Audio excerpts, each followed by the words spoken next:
Le secteur du forage a le vent en poupe. La population togolaise trouve des difficultés à s'approvisionner en eau provenant de la TDE, ce qui pousse bon nombre de ménages à faire recours au forage. Ça mérite donc qu'on en parle volontiers dans cette émission et on a beaucoup de plaisir à recevoir ce matin sur le plateau d'Investi Média M.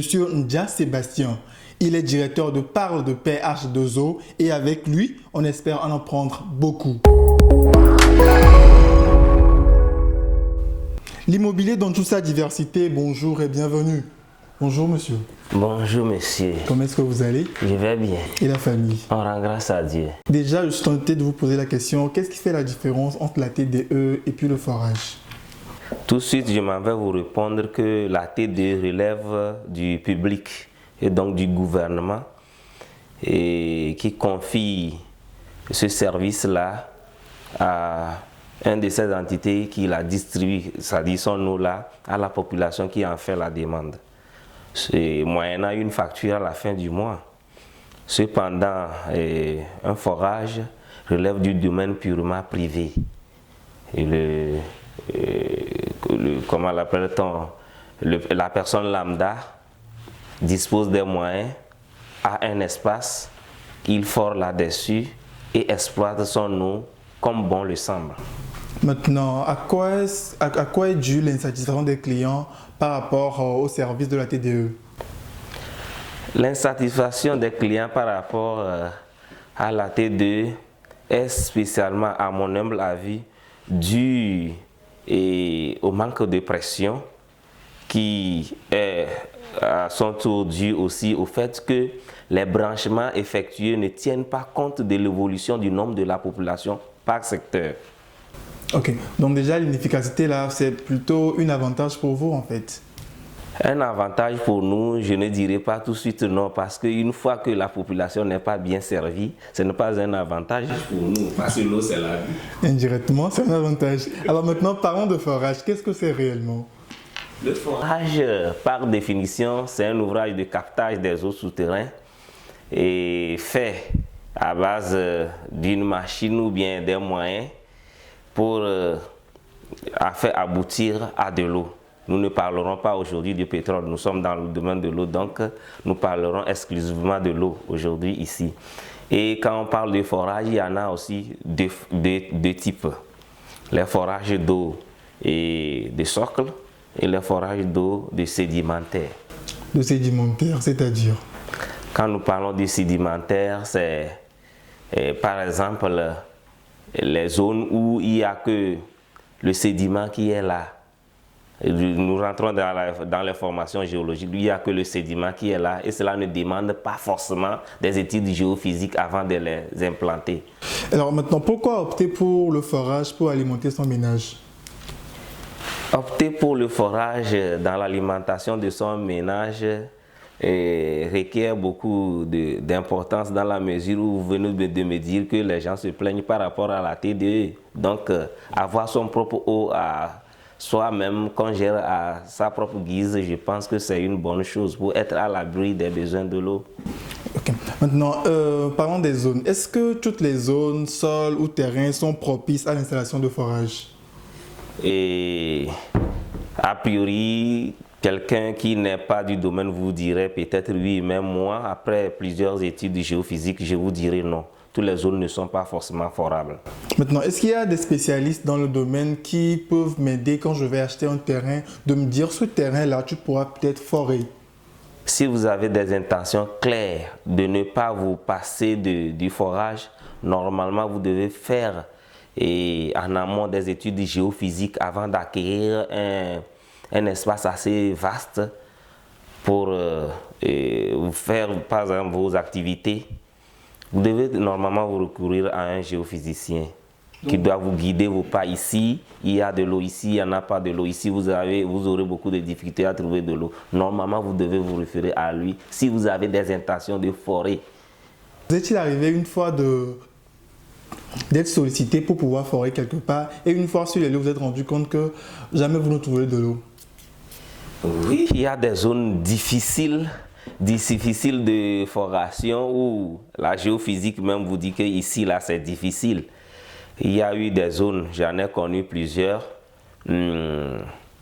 Vous allez par exemple dans certaines zones de Naki Est, ça c'est du nord du Togo là, c'est difficile d'en trouver. Naki Est. Naki Est, ça un peu, c'est au nord-est de Dapon là, c'est difficile d'en trouver. Parlez-moi maintenant de Parle de PH2O, votre entreprise. Parle PH2O est une entreprise de forage qui s'occupe de tout ce qui est du domaine de l'eau. Qu'il s'agisse du conditionnement de l'eau que nous appelons aujourd'hui les piawata, qu'il s'agisse du traitement de l'eau, qu'il s'agisse de l'irrigation, qu'il s'agisse même de réparation des machines et qui traitent de l'eau, nous sommes dedans. Tout ce qui concerne l'eau. Donc, par définition, H2O, c'est l'eau, la formule chimique de l'eau. Donc, tout ce qui concerne l'eau là, nous sommes dedans. Vous êtes donc un doyen dans le forage? Un doyen, je dirais que j'ai d'autres doyens sur le sol togolais ici. Nous sommes encore jeunes. Je ne dirais pas que 18 ans dans le domaine, je suis déjà doyen. Il y a d'autres qui en ont fait beaucoup plus. Presque une vingtaine d'années d'expérience, c'est assez grand. Dites-moi, quelles sont les conditions requises pour l'installation d'un forage? Les installations requises dépendent du client et de nous les professionnels. Et en termes de prix, je pense que la zone à forêt va beaucoup vous guider. En termes de moyens techniques, je pense que la même zone doit vous dire quel type de matériel à apporter. Alors maintenant, parlez-moi des difficultés que vous rencontrez dans l'exercice de votre métier. Dans l'exercice de notre métier, on rencontre souvent plusieurs types de difficultés. Et ça peut s'agir d'ordre financier, d'ordre technique. Vous avez apprêté un matériel pour travailler avec sur une zone donnée, mais vous vous rendez compte que le matériel quelquefois tombe en panne. Ça, c'est une difficulté. Et quand ça tombe en panne comme ça, peut-être vous n'avez pas prévu ça. Donc, des imprévus. Des imprévus. Ça arrive toujours en fait. Ça arrive toujours, comme si tout c'est dans le sous-sol et que vous ne voyez pas forcément ce que vous creusez. Donc, vous aurez toujours besoin du concours des uns et des autres, même pourquoi pas du client lui-même. Ce n'est pas donné d'office que à chaque instant ou bien à chaque coup vous allez forcément gagner. Du client en quel sens? Du client dans la mesure où quand c'est un imprévu et que la panne arrive, et que la panne essaye de vous dépasser, il faut que lui aussi, son petit concours vous aide à vous relever. C'est-à-dire, si par exemple, vous avez prévu 3 millions pour le forage et après vous êtes rendu compte qu'il y a des frais supplémentaires. Oui. Il faut que là, le client soit assez compréhensif pour vous venir en aide. Toutefois, ce n'est pas une obligation pour lui, parce qu'un contrat demeure un contrat, mais nous demeurons humains et personne n'est jamais rentré dans le sous-sol pour vraiment dire que cette couche-là ne va pas vous endommager votre matériel. Parce que vous aussi sur le terrain, vous avez connu ce qu'on appelle la panne et que vous n'avez pas prévu ça. Donc le concours de l'un et de l'autre va forcément relever cette pente-là. On en a toujours besoin. D'accord. Maintenant, jadis, je me rappelle bien, dans les villages, il y a souvent un système de forage, je ne sais pas trop, mais qui permet peut-être de pomper l'eau avec la main ou carrément avec du pied. Est-ce que c'est aussi du forage ou qu'est-ce que c'est en fait? Oui, les PMH sont des forages. Tous se forent de la même façon, sauf que souvent dans les villages, là, nous avons beaucoup plus à faire au socle. Et ça, là, ça relève de l'installation. C'est parce qu'ils n'ont pas d'énergie et, par exemple, ils n'ont pas le courant ou bien de groupe électrogène ou même d'énergie solaire qui est en vogue aujourd'hui, là, qui sont obligés de passer par là. On les installe, les PMH, les pompes à motricité humaine, là, pour que tout le monde puisse en avoir accès. Mais au jour d'aujourd'hui, la donnée est en train d'être dépassée. Une vieille qui revient du champ a besoin de l'eau, ne peut pas forcément pomper. Un vieux pareil, un malade pareil. Donc, nous conseillons à nos jours, à nos clients qui aimeraient faire ce genre d'ouvrage-là, d'opter pour l'énergie solaire qui est renouvelable. Là, vous ouvrez le robinet, vous avez tout de suite accès à l'eau. Vous faites toujours très bien de nous suivre sur Investimedia pour vous qui venez de nous prendre en cours. Nous sommes dans l'émission L'heure de l'immobilier où nous abordons tous les sujets qui ont trait à l'immobilier. Et aujourd'hui, nous partageons ce plateau avec M. Sébastien qui est un responsable d'une entreprise de forage. Alors, dites-moi, À combien me reviendrait l'installation d'un forage? Un ouvrage de forage, en termes de coût, est assez variable selon le milieu, selon la zone à forer et selon le client. Ça dépend aussi des motivations des clients. Quelqu'un peut faire son forage à 3 millions, l'autre peut faire pour lui à 90 millions. Je prends l'exemple du port autonome de Lomé, où la foration et la pompe seule ont coûté 90 millions de nos francs CFA.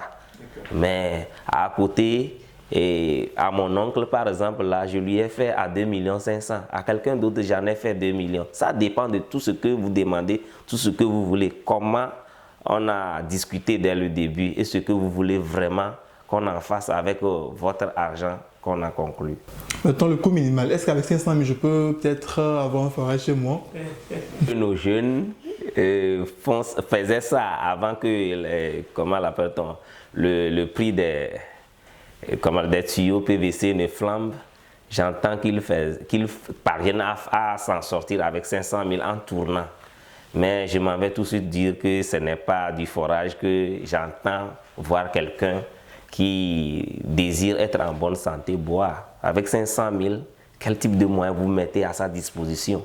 En bonne santé, c'est-à-dire? En bonne santé, ça veut dire qu'il n'ira pas loin avec vos 500 000. Okay. Vous ne vous payerez que de la maladie avec vos 500 000 parce que ça serait forcément de l'eau nitratée. Et puis ça se passe dans la zone de Lomé. Lomé un peu à la périphérie. Je veux parler de Adido Gomé.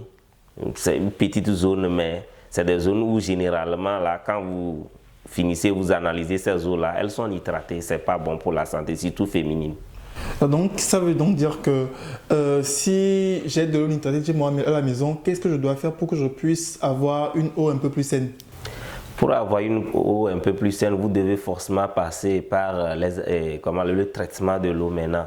Et si vous ne savez pas faire, vous allez le regretter parce que ça deviendra beaucoup plus cher. Ça va vous devenir beaucoup plus cher. Il faut carrément une nouvelle installation et de nouveaux dispositifs pour toujours pouvoir avoir de l'eau non nitratée.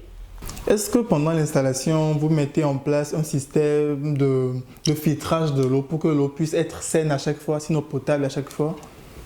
Oui, si vous mettez des moyens à notre disposition, on le met toujours. D'ailleurs, en bon père de famille, quand vous prenez l'argent de quelqu'un pour lui mettre en place un forage, et la bonne conscience aurait voulu que vous lui mettiez tout ce dont son forage aurait besoin pour ne pas être cause de maladie pour lui à la longue. Ah, ça j'ai aimé. Dites-moi, est-ce que l'inondation et beaucoup de pluie peuvent vraiment gâter le forage? Le forage n'est pas bien protégé après sa réalisation. L'inondation et les eaux de ruissellement même peuvent pénétrer dans le forage et éventuellement gâter le forage. Même des carcasses d'animaux peuvent être retrouvées dans ce forage-là si l'eau de ruissellement les y amenait. Donc après le forage, on construit toujours un petit regard qu'on protège pour ne pas laisser n'importe quoi rentrer dedans. Parlons des eaux de ruissellement. Les eaux de puisard surtout, ça c'est ce qui m'énerve. Est-ce que ça entre dans le forage? Que si le forage n'est pas bien exécuté et que vos eaux usagées ne sont pas à une bonne distance de votre forage, il se peut que malheureusement vous les retrouviez dans votre forage. Sur certains terrains, déjà que c'est assez restreint, peut-être 1/8 de l'eau, comment est-ce que vous arrivez à pouvoir mettre un espace entre le puisard et puis là où vous installez le forage? Ça là, c'est une question un peu difficile pour moi à répondre dans la mesure où vous êtes entrepreneur de forage. Vous arrivez, vous avez besoin de travail. La maison est déjà occupée et le petit espace qui vous reste n'est pas trop loin d'un puisard ou bien d'une fosse septique. Ah, la personne veut de l'eau.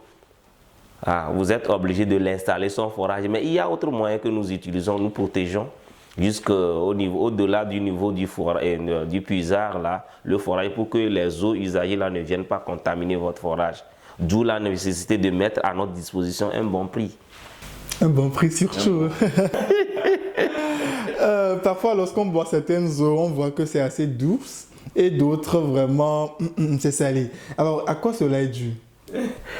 Cela peut être dû à plusieurs facteurs. Mais sur ce me vient une histoire là, personnelle que je m'en vais vous raconter si vous me le permettez. Ça me ferait plaisir. Moi, j'ai fait un forage à un client et dans l'autre maison en même temps, puisque c'est le même lot qu'ils ont divisé demi-demi. L'autre aussi m'a demandé de faire pareil, mais chez l'autre c'était tellement salé, plus comme de l'eau de mer. Mais ce n'est qu'au jour où ils se sont réconciliés que l'eau de l'autre client est devenue aussi douce que celle de la première personne. Quelquefois, c'est étrange, hein? C'est étrange, ça ne dépend pas de nous. Même pas. Mais généralement, c'est la teneur ou bien, comment l'appelle-t-on, la couche qui nous donne le goût de l'eau. La couche qui vous donne le goût de l'eau. La couche qui détermine souvent le goût de l'eau. Alors, quel conseil vous donneriez à la population pour qu'ils puissent vraiment prendre soin de leur installation de forage?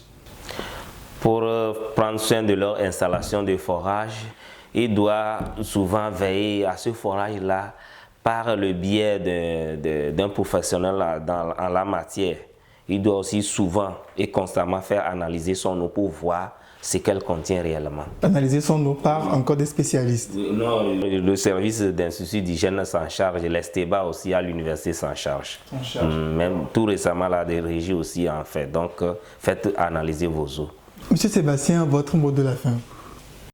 Mon mot de fin, je dirais à toute la population du Togo que même si elle a de l'eau de la TDE chez elle, si les moyens lui permettent de s'efforcer à avoir un forage parallèlement à l'eau de la TDE pour être à l'abri des besoins d'eau, puisque l'eau c'est la vie.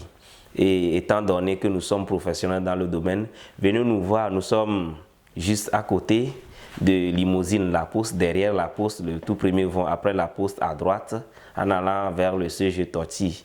Parle de Père H2O est là pour vous écouter, vous donner des conseils et éventuellement vous aider dans la réalisation de votre forage. Monsieur Sébastien Ndia, merci. C'est plutôt moi qui vous remercie. À vous, chers téléspectateurs, merci d'avoir suivi ce numéro de l'Or de l'immobilier. Vous pouvez retrouver nos activités sur les réseaux sociaux, Instagram et Facebook au nom de Investimedia. Merci à l'équipe qui m'a aidé à préparer cette émission. On vous donne rendez-vous la semaine prochaine pour un tout nouveau numéro de l'Or de l'immobilier. Appelez-moi Charles aussi. Portez-vous bien.